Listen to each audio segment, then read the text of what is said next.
Assalamualaikum warahmatullahi wabarakatuh. Waalaikumsalam warahmatullahi wabarakatuh. Bagaimana kabarnya? Alhamdulillah luar biasa, Allahu Akbar. Sehat. Alhamdulillah sehat.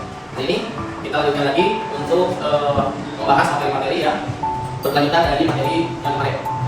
Sebelum kita mulai, ya, nanti silakan dipimpin oleh KM untuk melaksanakan kebiasaan di sekolahnya. Ya, silakan. Ayo pimpin.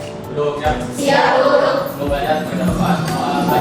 Bismillahirrahmanirrahim. Rabbi zidni ilma warzuqni fahman. Raditu billahi rabba wa bil islami dinan wa bi Muhammadin sallallahu alaihi wasallam nabiyyan wa rasulan. Baritu min kulli dinin yukhalifu dinal Islam. Assalamualaikum warahmatullahi wabarakatuh. Waalaikumsalam. Surah Al-Mulk ayat 1 sampai 2. A'udzu billahi minasyaitonir rajim. Bismillahirrahmanirrahim. Tabarakalladzi biyadihil mulku wa huwa 'ala kulli syai'in qadir. Alladzi khalaqal mauta wal hayata liyabluwakum ayyukum ahsanu amala. Wa huwal 'azizul ghafur. Shadaqallahul 'azim. Ya Allah, ya Rahman, ya Rahim, ya Malik, ya Qudus, ya Salam, ya Mu'min, ya Muhaimin, ya Aziz, ya Jabbar, ya Mutakabbir, ya Khaliq, ya Bani, ya Musawwir, ya Ghafar, ya Qahhar, ya Wahhab, ya Razzaq, ya Fatah, ya Alim, ya Qadir, ya Basir, ya Hafiz, ya Rafiq, ya Mu'in, ya Mudin, ya Sami, ya Basir, ya Hakam, ya Adu, ya Latif, ya Khabir, ya Alim, ya Adim, ya Ghafur, ya Syakur, ya Ali, ya Kabir, ya Habib, ya Mubin, ya Hasib, ya Jalil, ya Halim, ya Rabbi, ya Mujib, ya Wasi, ya Hakim, ya Wadud, ya Majid, ya Ba'is, ya Syahid, ya Rahman, ya Wakil, ya Qawi, ya Matin, ya Wali, ya Hamid, ya Musi, ya Mubin, ya Mu'in, ya Mubin, ya Mubin, ya Hayyu, ya Qayyum, ya Wajid, ya Majid, ya Wahid, ya Ahad, ya Somad, ya Qadir, ya Muqtadir, ya Muqaddim, ya Mu'akhir, ya Awwal, ya Akhir, ya Dhahir, ya Batin, ya Wali, ya Muta'alli, ya Baru, ya Tawwab, ya Mutaqim, ya Afu, ya Rauf, ya Malik, Al-Mulki, ya Dzal Jalali wal Ikram, ya Musid, ya Jami, ya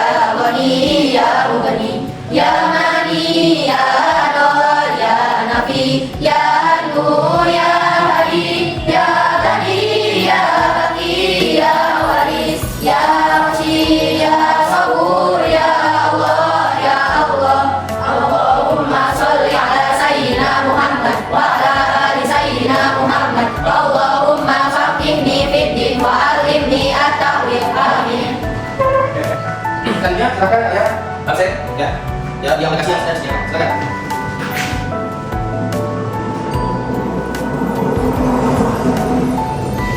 Sudah. Oke. Bagaimana? Apakah kalian sudah nyaman dan siap untuk belajar hari ini? Dan jangan pasang. Ya, oke.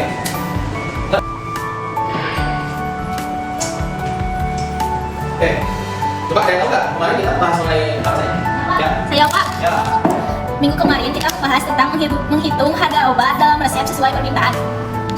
Oke. Jadi minggu kemarin itu kita bahas tentang menentukan harga obat ya. Jadi sekarang kelanjutannya tentunya. Ya, kelanjutan dari setelah kita menentukan harga, otomatis kita bakal memberikan kepada pasien. Nah, kali ini kita akan mempelajari hal-hal yang berhubungan dengan informasi obat. Gitu ya. Kemudian, apakah hari ini ada yang sudah menyiapkan di rumah? Salah satunya mungkin literasi atau apa? Dapat Ya. Saya sudah baca Pak, namun hanya sebentar. Mudah-mudahan Bapak kasih untuk kita materinya hari ini saya belum mengetahui. Oke. Terus ya dalam literasi kan ada literasi maklum detail. Nah, dari semua siswa kira-kira coba pengen tahu kesukaan dalam belajar kalian itu sebelah mana? di hal apa? Apakah sumbernya dari artikel, sumbernya dari buku, atau sumbernya dari video? Ya. Saya lebih suka belajar menggunakan media artikel, Pak. Kenapa? Karena menurut saya artikel itu isinya lebih terstruktur dan lebih sederhana, sehingga saya lebih mudah untuk memahami hal-hal yang ingin saya pahami. Oke. Ada lagi? Ya. Kalau saya suka belajar dengan menonton video, Pak. Kenapa? Karena lebih mudah dalam memahaminya dan terdapat visual maupun ilustrasi di dalamnya. Oke. Jadi kalau kita belajar materi dengan cara yang kita sukai, insya Allah hasil yang kita pelajari pasti bakal sesuai dengan apa yang kita harapkan. Ya.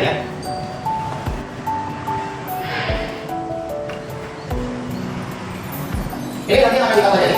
Ya. Tadi kan dari awal kepadanya yang sudah dipelajari kemarin adalah perhitungan obat. Ini sambungannya. Setelah obat itu kita buat, kita hitung berapa harganya. Obat itu harus berikan berapa sih? Nah, kita akan pelajari mengenai informasi obat. Artinya obat yang sudah disiapkan tadi yang sama aja. Obat itu harus berikan berapa sih? Ya. Yang pelajari kayak informasi obat, kegiatan pelayanan informasi obat, kemudian macam-macam sediaan. Ya. Nanti secara garis besar bakal dilaksanakan pembelajaran melalui proyek, gitu ya. Proyek kali kita belajar tentang itu membuat proyek informasi. Ya.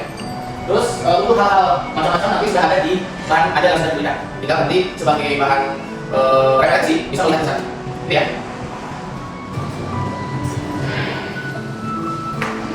Oke, motivasi ini, gitu.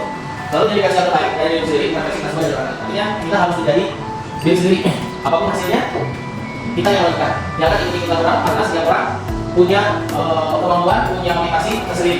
Kita tunjukkan bahwa kita bisa melalui versi kita sendiri. Ya, siapa yang menentukan? Ya, kita hanya bisa berusaha berikhtiar. Ya, yang menentukan itu, yang harus ini. Gitu ya. Jadi semoga ke depan kalian lebih semangat. Ya, kita ke depan kita menghadapi praktek jauh kan. Mudah-mudahan tunjukkan kualitas diri kalian kepada orang-orang yang nanti bakal melihat kalian. Jangan sampai kita menunjukkan bahwa kita itu tidak seperti itu. Karena kita ngambil peran orang lain sehingga jangan diri kita tidak ditunjukkan. Jadi ya.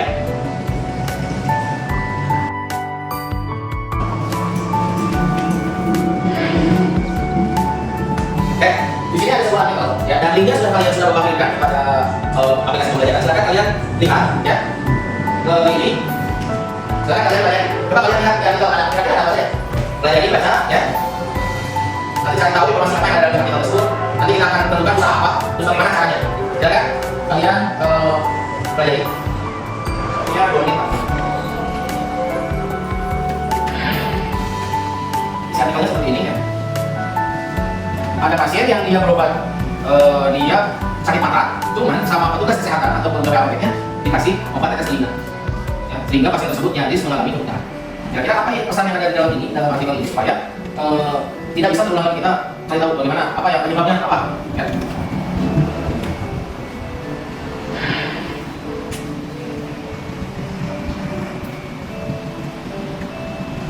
Nah, ya, sudah? Oke. Coba, kira-kira ada nggak dari kalian yang bisa menyimpulkan informasi apa yang ada dalam artikel tersebut? Saya, Pak. Ya. Setelah saya membaca artikel tersebut, informasi yang saya dapatkan yaitu adanya kekeliruan atau ketidaktelitian. Yang pertama, dari dokternya, yang kedua, dari petugas apotek yang berada di puskesmas, dan yang ketiga, dari pasien yang mungkin kurang teliti dalam menggunakan obat setelah sampainya di rumah sakit. Oke. Berarti ada 3 hal informasi yang diberikan atau penyebabnya, bisa dari dokter, bisa dari pegawai apotek puskesmasnya, bisa dari pasiennya. Nah, kita cari tahu lebih dalam, gitu ya. Kita akan menyelesaikan masalahnya dari 3 aspek ini, kira-kira yang mana, gitu ya. Kemudian usaha apa yang kita lakukan? Dari bahasa tadi, dari artikel tadi, apa yang harus kita lakukan sehingga di kemudian hari tidak ada lagi kejadian seperti yang dari dalam artikel. Kira-kira apa sih yang harus kita lakukan? Ya. Menurut saya, si pasien langsung dirujuk ke dokter spesialisnya, Pak. Oke. Kalian berpendapat? Oke, terima kasih. Pasiennya dirujuk ke dokter spesialis, gitu ya. Takutnya ada keluhan apa begitu ya. Kemudian ada lagi. Saya, Pak. Ya. Menurut saya, dengan memberikan informasi melalui sosialisasi kepada masyarakat tentang cara menggunakan obat. Oke. Jadi melakukan sosialisasi kepada masyarakat. Oke, selanjutnya. Ya. Menurut saya seharusnya di setiap instalasi farmasi itu disediakan sebuah papan informasi yang menjelaskan tentang cara-cara pemakaian atau penggunaan dari obat-obatan tertentu sehingga masyarakat bisa melihat dan bisa mengetahui cara-caranya dengan benar. Oke, untuk informasi yang lebih detailnya di sekitar yang ada di apotek. Oke, terima kasih. Ada lagi? Ya. Menurut saya, ada beberapa hal yang bisa dilakukan. Yang pertama, berkomunikasi dengan pasien secara baik dan cepat mengenai informasi obat. Yang kedua, adanya papan informasi yang mudah dilihat oleh semua pasien.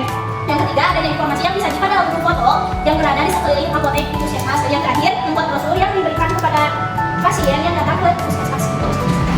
Oke, terima kasih. Dari Bapak tadi, bagaimana kita caranya supaya bisa merancang dalam bagaimana informasi itu bisa disampaikan kepada pasien. Jelaskan ya? Saya Ya. Menurut saya, dari keempat tadi, kita cari cara supaya informasi obat sampai kepada pasien dengan benar. Oke, jadi cari. Mas Edi, Ya, gimana? Mas ingin bertanya. Ya. Kira-kira cara apa yang harus dilakukan untuk menyelesaikan masalah tersebut? Oke, jadi ada dari keempat tadi berarti kita harus bisa menyelesaikan ini. Kira-kira bisa jawab nggak? Saya, Pak. Ya. Menurut saya lebih ke membuat brosur, karena brosur itu lebih simpel dan lebih enak dilihat, dan juga pasien bisa membawanya pulang dan pasien bisa membaca atau melihat kembali apabila si pasiennya lupa. Oke, jadi solusinya mungkin kita bikin informasi yang sederhana, ya, sehingga obat yang diberikan, kalau misalkan pasiennya lupa, bisa mempelajari, bisa dibaca di rumah. Makanya kita akan membuat desain brosur yang lebih simpel supaya informasinya sampai kepada pasien, ya. Bukan hanya sampai di depan apotek saja, tetapi sampai ke rumah dan selama pasien itu berobat, apabila lupa, dia bisa mengulang baca aturan pakainya yang kita buat di dalam brosur tersebut, ya. Brosur tersebut, ya. Nah, tadi udah ditentukan nih kita bakal membuat proyek berarti ya, bakal membuat desain grafis tentang informasi obat. Sebelum ke sana, Bapak kasih tahu dulu tujuan belajar ini. Yang pertama, kita akan bisa meneliti. Tadi kan kita sudah meneliti dari artikel yang diberikan. Meneliti apa? Ternyata ada informasi, misinformasi kepada pasien sehingga pasien itu salah dalam menggunakan obat. Kemudian kita menganalisis informasi sederhana tentang cara menggunakan obat. Jadi cara menganalisisnya kita cari tahu dulu itu sediaan obatnya apa, bagaimana cara menginformasikannya, bagaimana cara menyimpangnya, dan nanti akan dibuatkan di dalam proyek nanti akan kita buat. Kemudian mengembangkan. Nah, setelah proyek ini jadi, ya kita nanti bakal presentasi di pertemuan minggu depan. Jadi kita untuk presentasinya dari minggu depan dilaksanakan, gitu kan ya. Nah, sediaan yang akan dibahas hari ini adalah orang topikal dengan polis sama sediaan ya dalam cara penggunaan obatnya harus dengan teliti. Kalau tidak teliti bisa terjadi dari kasus seperti yang ada di dalam artikel. Gitu ya. Oke, selanjutnya.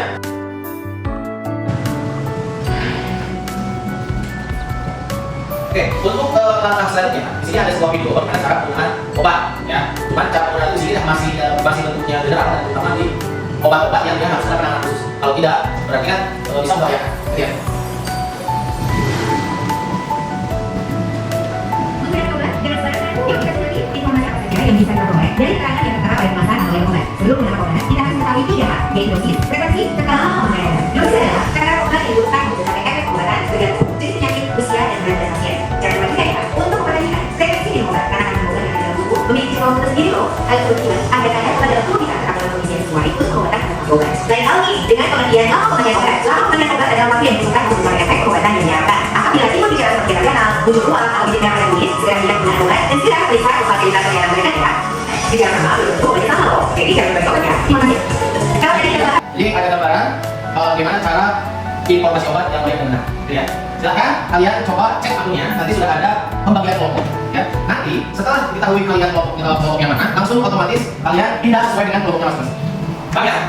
Oke, silahkan dicek. Kalau sudah ketahuan, langsung pindah sesuai dengan kelompok yang masing-masing. Di sini kelompok 1, kelompok 2, kelompok 3, dan kelompok 4 beda. Kalau sudah diketahui, silahkan pindah sesuai dengan kelompoknya masing-masing.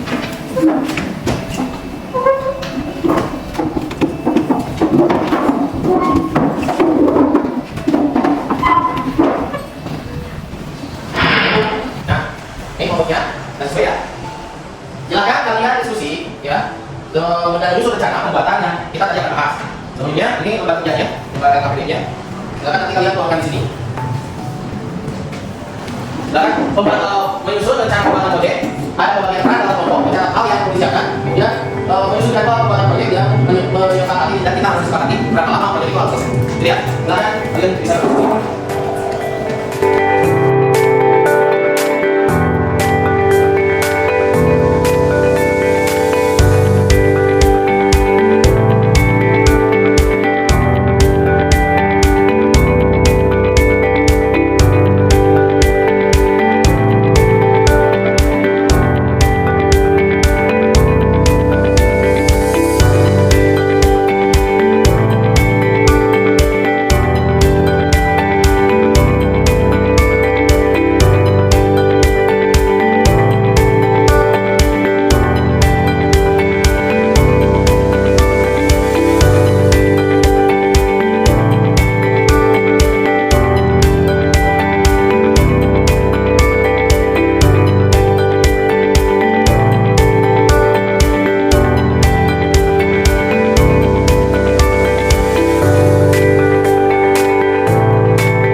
5 menit. Dan tanggapan dari kelompok lain 3 menit.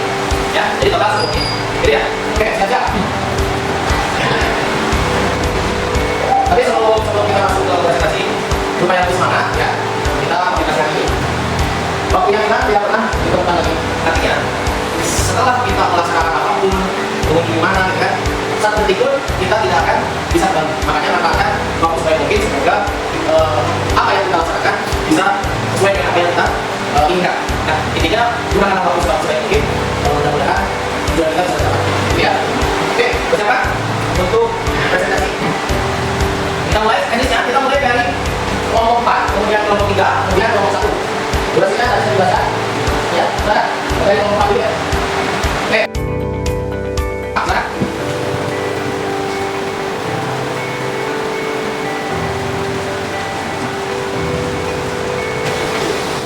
Bismillahirrahmanirrahim.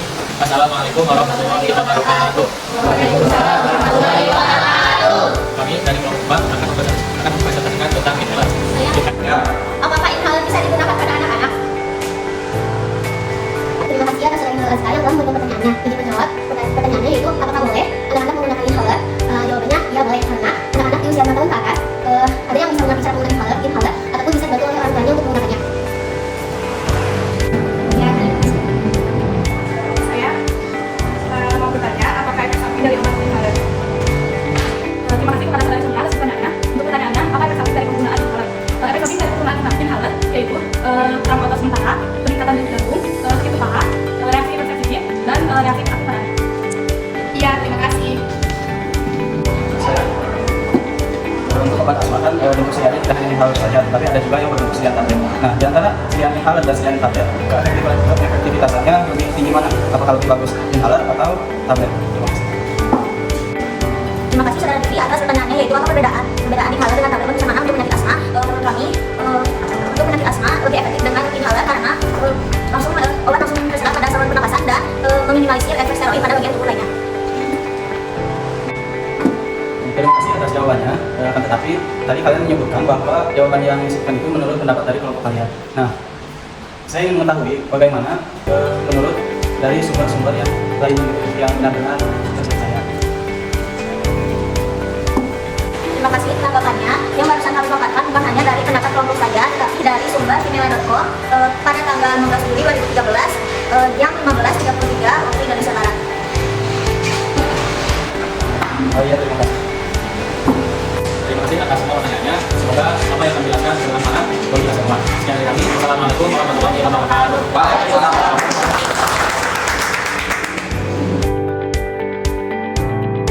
Oke, silakan kelompok selanjutnya.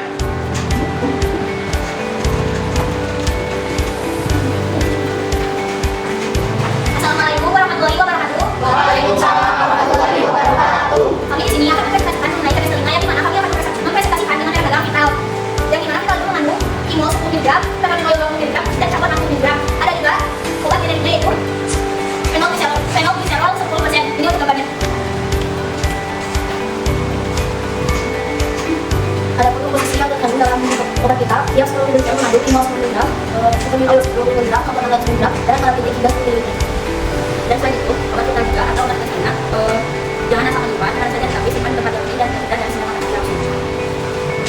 Indikasi umum dari vital yaitu sebagai antiseptikum obat penyakit. Untuk cara penggunaan obat vitalnya, kalau kita sendiri yaitu yang pertama kita harus mencuci tangan kita sebelum pemakaian. Yang kedua yaitu bersihkan telinga sebelum pemakaian. Yang ketiga kita bisa mendirikan kepala kita sehingga telinga yang ada di belakang obat menghadap ke atas. Setelah itu teteskan obat 2 tetes dan tekankan posisi kepala 2-3 menit. Lalu itu kembali potong dengan kertas dan cuci. Dan yang terakhir itu cuci tangan sekali dengan sabun dan cuci kembali. Silakan, apakah ada yang bertanya? Saya berapa lama penyimpanan obat tetes telinga setelah dibuka? Terima kasih kepada saudara itu atas pertanyaannya. Izin menjawab untuk pertanyaan berapa lama penyimpanan obat tetes telinga dibuka 28 hari setelah pertama pelaksanaan. Ya, terima kasih. Silakan, apakah ada yang bertanya? Saya apakah ada indikasi untuk obat tersebut? Terima kasih saudara Asnia atas pertanyaannya. Pertanyaannya, apakah ada indikasi khusus dari obat tersebut? Jawabannya ada. Untuk menggunakan kotoran telinga dan mencegah infeksi telinga. Iya, terima kasih. Assalamualaikum warahmatullahi wabarakatuh. Waalaikumsalam warahmatullahi wabarakatuh. Berisi tentang informasi obat dan hidup. Bagaimana informasi obat jadi? Untuk obat kambian penyakit dan bentuk obat kambiannya terlihat di sini. Komposisinya setiap mili mengandung sodium klorid 6,5 mg. Untuk indikasinya yaitu mengembangkan kuasa hidung yang kering terkena pilek, yang terus alergi, kelembaban ringan, perdarahan hidung ringan dan iritasi hidung ringan. Untuk materi yang ini positif. Untuk penanganannya, obat tersebut dispesifikasikan di suhu kurang dari 20 derajat Celcius atau di terlindung dari cahaya. Untuk cara penggunaannya, yang pertama yaitu sebelum minumnya. Lalu kedua, cuci tangan dengan air yang mengalir, jangan lupa menggunakan sabun. Yang ketiga, tegakkan kepala. Yang keempat, teteskan obat hidung ke hidung. Yang kelima, tunjukkan kepala ke menghadap lutut, lalu tengok kanan dan tengok kiri untuk beberapa menit. Yang kelima, yang melakukan cuci tangannya agar sisa obatnya bisa hilang. Ini sekian dari kelompok kami. Apakah ada yang ditanyakan? Ya. Bagaimana jika obat tetes hidung menetes ke mulut? Terima kasih kepada saudari Giska yang telah memberikan pertanyaannya mengenai apa yang terjadi jika obat tetes hidung menetes ke mulut. Jawabannya, apabila menetesnya sedikit tidak masalah. Namun apabila terjadi gejala segera hubungi dokter. Untuk mengatasinya, tengadahkan kepala beberapa menit. Ya, terima kasih. Kami, apakah ada yang ditanyakan? Saya berapa banyak tetes hidung dibutuhkan untuk mencapai efek terapi? Terima kasih. Terima kasih kepada saudara Alfi atas pertanyaannya mengenai berapa kali penggunaan tetes hidung. Dan itu jawabannya untuk yaitu disesuaikan dengan dosis pada resep yang dilakukan oleh dokter. Namun secara umum ada di dalam dosis sekali obat yaitu 2 kali sehari 2 sampai 3 tetes. Apakah ada yang ditanyakan lagi? Ya. Apakah menggunakan obat tetes hidung ketika sedang berpuasa akan membatalkan puasa tersebut? Ya, terima kasih. Pada web An-Nur pada tanggal 27 Maret 2023, menurut Syekh Al-Khatib Al-Syamini dapat membatalkan puasa apabila si obatnya masuk dalam tenggorokan dan masuk dalam tubuh. Ini sekian dari kelompok kami. Terima kasih atas kesempatan. Wassalamualaikum warahmatullahi wabarakatuh.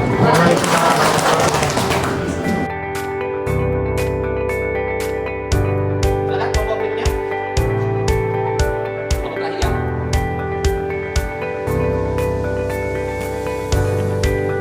Ya. Assalamualaikum warahmatullahi wabarakatuh. Waalaikumsalam warahmatullahi wabarakatuh. Selamat siang. Pada kesempatan kali ini kami akan presentasikan hasil dari diskusi kami yang mana kami telah membuat sebuah brosur mengenai informasi obat. Kami memilih untuk membuat brosur mengenai cara penggunaan dari obat tetes mata.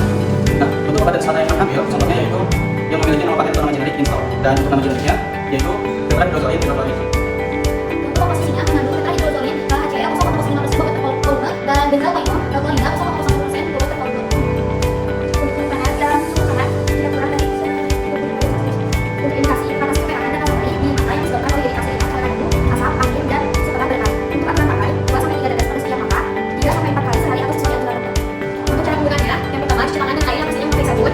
Yang kedua, selalu cek masalah tetes mata, pastikan kondisi ujung botol tidak rusak dan bergerak. Yang ketiga, penengadah. Yang keempat, posisi tangan tekan botol tetes dengan menggunakan tangan yang lainnya. Yang keempat, tutup mata selama 2 sampai 3 menit. Yang ketiga, jangan menyekat atau memventilasi botol tetap agar tidak mengkontaminasi dan tetap steril. Yang keenam, tutup botol, pasang kembali tutup botol tetes mata dengan rapat. Yang ketujuh, karena yang terakhir, cuci tangan dengan air menggunakan sabun untuk membersihkan sisa obat yang mungkin menempel tangan. Nah, itulah pemaparan dan proses dari kami. Sebelum kita tutup, apakah ada yang ditanyakan terlebih dahulu? Saya. Jika pada saat penggunaan obat tetes mata, apakah harus disteril terlebih dahulu? Terima kasih kepada saudari Eva atas pertanyaannya mengenai apakah penggunaan obat tetes mata harus steril karena obat ini akan berhubungan langsung dengan bagian tubuh yang rentan terhadap infeksi. Ya, terima kasih. Saya, apa yang akan terjadi jika menggunakan obat tetes mata yang sudah terkontaminasi? Terima kasih kepada saudari Indri atas pertanyaannya mengenai apa yang akan terjadi ketika kita menggunakan obat tetes mata yang sudah terkontaminasi. Jawabannya adalah itu malah bisa semakin memperparah iritasi mata.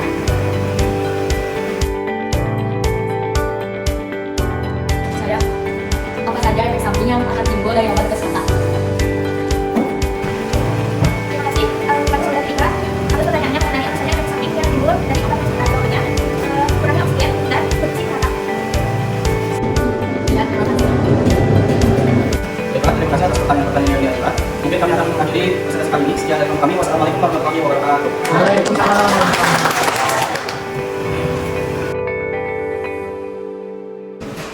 Oke, kita udah tadi melaksanakan presentasi project ya, masing-masing kelompok udah tampil. Nah, sekarang silakan kalian buka lembar 3 ya untuk melakukan refleksi mengenai hasil project ya. Jadi nanti kalian sambil mengerjakan yang pertama apa maksudnya yang dibuat kamera yang lain tidak. Jadi masing-masing kelompok itu menilai hasil dari pembuatan projectnya ya. Jadi nanti di sana itu menurut kalian apakah sudah luar biasa, sangat baik itu diisi oleh masing-masing kelompok. Paham ya?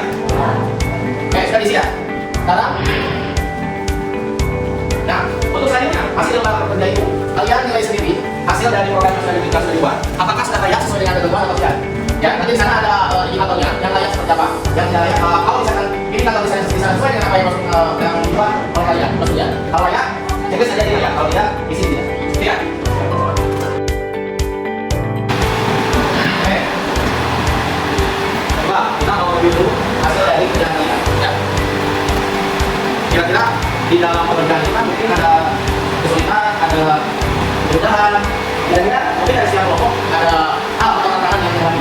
Kira-kira apa saja yang kelompok ini? Ya. Dari kelompok kami, kesulitan yang dialami dalam proses yang pertama, mencari gambar yang sesuai dengan diinginkan, mudah menyusun atau membuat konsep, tiga jaringan kurang stabil. Dari kesulitan itu yang paling sulit yang mana? Jaringan yang kurang stabil. Kenapa? Karena jaringan yang kurang stabil dapat menghambat proses pencarian gambar. Oke. Nah, nanti kan kesulitan, pasti ada kemudahan. Kira-kira apa? Ya. Menurut kelompok kami, kemudahan dalam membuat brosur yang pertama tidak perlu desain dari awal, yang kedua mudah digunakan, yang ketiga tidak perlu berbayar, yang keempat hemat waktu, dan yang terakhir praktis. Dari data itu, menurut kamu yang paling mudah itu yang mana? Menurut saya yang paling mudah itu tidak perlu desain dari awal, Kenapa? karena dapat mempersingkat waktu dalam proses pengerjaan. Oke. Oke. Nah, yang di setiap kelompok sudah mengutarakan kemudahan kesulitan masing-masing. Nah, siap kan? Oke. Dari rangkaian pertemuan kemarin dan pertemuan sekarang, kita sudah mempelajari mengenai bagaimana menginformasikan obat yang melalui brosur dari proyek yang kalian buat. Ya.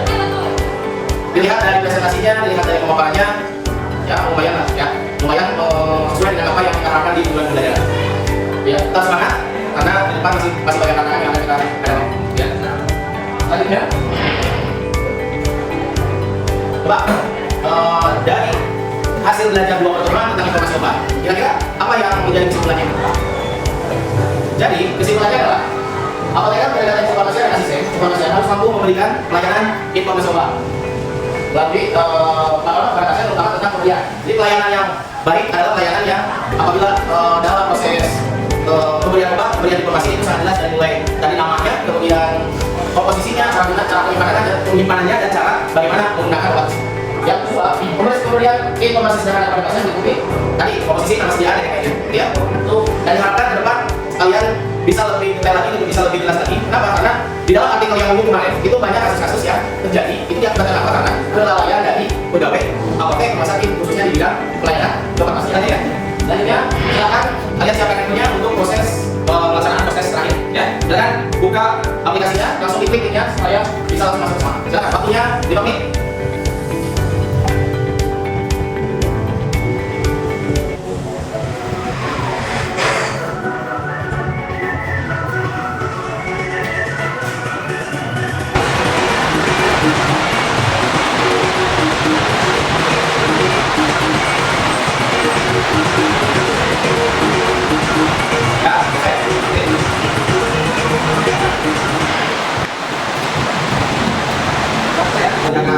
Prosesnya ini adalah saya tadi supaya kita bisa merevisikan apa yang kita sudah lakukan dari pertemuan pertama dan pertemuan kedua ini. Pertanyaannya menanyakan dari dahulu karena kita berikan penjelasan yang dulu supaya kita lebih banyak mendengar daripada artinya kita harus senantiasa mendengarkan apa yang orang lain ucapkan. Jangan selalu membantah apabila ada sesuatu hal yang dalam kita tidak setuju, tapi dengarkan dulu baru setelah selesai orang bicara kita memberikan solusi, gitu ya. Kalau memberikan kita 2 telinga dan 1 mulut, artinya kita harus sering berbanyak berbicara daripada berbicara, ya. Dan ke depan kita akan membahas bahasan yang baru, yaitu tentang pengelolaan farmasi yang ada di gudang kabupaten atau rumah sakit, kabupaten dan rumah sakit, ya. Terima kasih atas perhatiannya. Assalamualaikum warahmatullahi wabarakatuh. Waalaikumsalam warahmatullahi wabarakatuh. Silakan kalian pimpin doa. Siap. Siap duduk. Semua kita berdoa mulai. Alhamdulillahirabbil alamin.